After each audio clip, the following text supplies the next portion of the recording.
उसका चंदन तैयार हो जाएगा पारिजात फूल की उस डंडी का।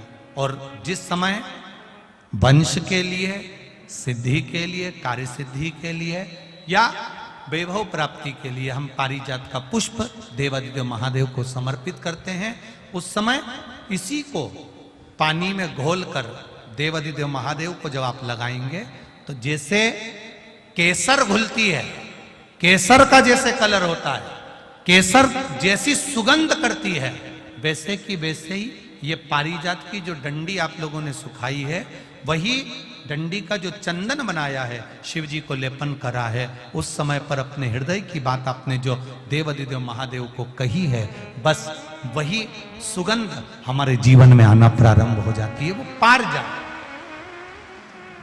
हार श्रृंगार।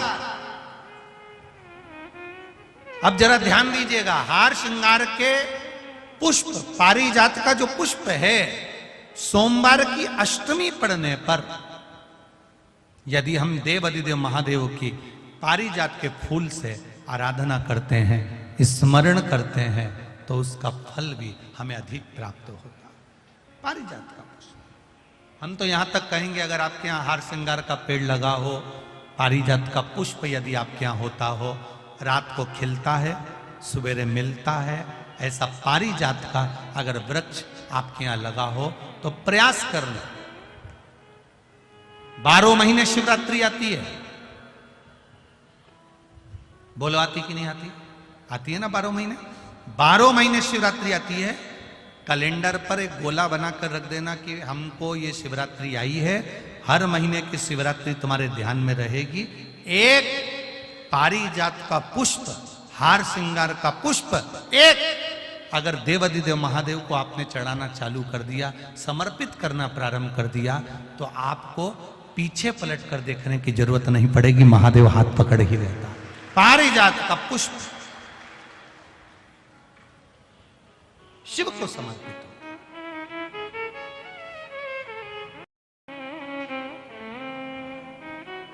सफेद कलर का पुष्प है, आप टीवी पर दर्शन कर रहे होंगे, केसरिया कलर की है, नारंगी कलर की उसकी डंडी है, भगवान शिव को समर्पित पारिजात।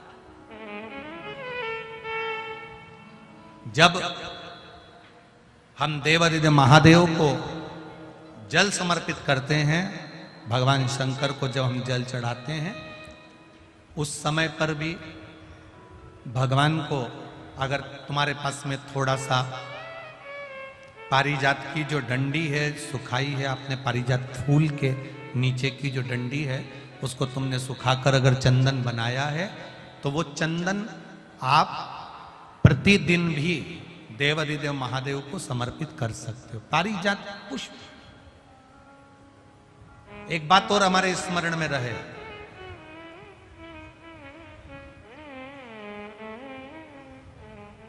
भगवान शिव को जो ये 5 तरह के पुष्प समर्पित करे जाते हैं, इन पुष्पों की डंडी जो पीछे लगी होती है, इसको तोड़ा नहीं जाता शिव जी को चढ़ाते समय, इसका स्मरण आपको रहे।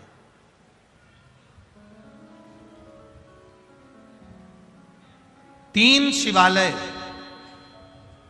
ऐसे हैं जहां पर पारिजात के पुष्प को समर्पित कर देने से, भगवान शंकर को अगर पारिजात का पुष्प समर्पित किया जाता है तो मनवांछित फल की प्राप्ति होती है। पहला, मां नर्मदा से निकला हुआ कंकर नर्मदेश्वर महादेव। अगर कहीं नर्मदा जी के कंकर से शिवलिंग बना हुआ है तो मां नर्मदा के शिवलिंग पर पारिजात का पुष्प समर्पित होता है। दूसरा, जो शिवालय एकांत में हो, एकांतेश्वर महादेव जो एकांत में बैठे हो, भले ओटले पर बैठे हो, अकेले बैठे हो, एकांत में बैठे हो, वो एकांतेश्वर महादेव पर भी पारिजात का पुष्प समर्पित कर देने से, अगर कोई अदालत का कोर्ट केस होता है तो बाबा देवादिदेव महादेव का मात्र पारिजात पुष्प का स्मरण या उसको समर्पित कर देने से भी फल की प्राप्ति होती है। तीसरा, ऐसा शिवालय जो नदी के तट पर हो, सरोवर के तट पर हो, कुंड के तट पर हो, बावड़ी के तट पर हो, कुएं के तट पर। आप सब लोग तो ग्रामीण क्षेत्र के निवासी हैं और जितने लोग भी कथा सुन रहे हैं आस्था चैनल पर, फेसबुक, यूट्यूब पर, सबके स्मरण में होगा।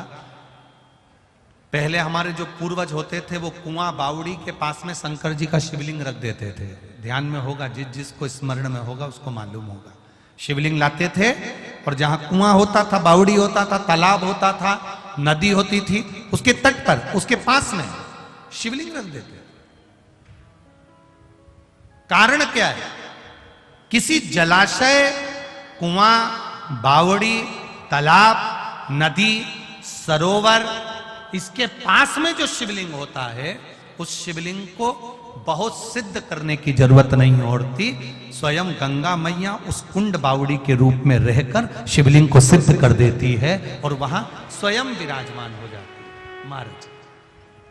वहां पर भी यह हार श्रृंगार, पारिजात का पुष्प शिव को समर्पित किया जाए। 3 जगह ऐसी है जहां कभी मौका मिल जाए और तुम्हारे पास में पारिजात का फूल हो और कहीं तुम्हें मिल गया, तुमने आज्ञा ले ली, हम ये पुष्प ले लें क्या, और लेकर अगर आपने चढ़ाया है तो उसका फल जरूर मिलेगा।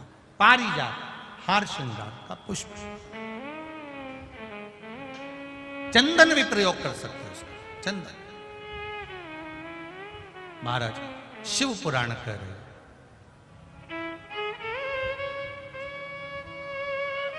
चंचुला देवी ने अपने पति बिंदुक के लिए शिव महापुराण की कथा तुमरुका जी से करवाई है। और तुमरुका जी चंचुला देवी को जो कथा कहते हैं, देवादिदेव महादेव ईश्वर जी गोरा जी बनकर, गणा और गोर बनकर, गणगोर बनकर मेरे देवादिदेव महादेव माता पार्वती जी के साथ में शिव महापुराण के यजमान बनते हैं। 16 दिन भगवान शंकर को श्रृंगार में लगते हैं, 16 दिन माता पार्वती को श्रृंगार में लगते हैं। शिव जी को जो 16 दिन लगे वो 16 संस्कार हुए और माता पार्वती को जो 16 दिन लगे वो 16 श्रृंगार हुए। ये 16 दिन की गणगौर आज भी हमारे यहाँ पृथ्वी पर होती है। ईश्वर जी गोरा जी बनते हैं, गणा गोर बनते हैं। आज गणगौर का पर्व भी है पूरे भारत की भूमि पर। सभी सौभाग्यवती माताओं को गणगौर पर्व की बहुत बहुत बधाई। देवादिदेव महादेव का ये पर्व आपके जीवन को खुशमय बनाए, आनंदमय बनाए। ईश्वर जी गोरा जी पधारे हैं। मैं जजमान परिवार से निवेदन करूंगा, आदरणीय ठाकुर श्री शरद सिंह सिसोदिया जी सपरिवार पधार कर ईश्वर जी गोरा जी का पूजन करेंगे और सूचनाएं आशीष जी प्रदान करेंगे। हर हर महा 5 दिवस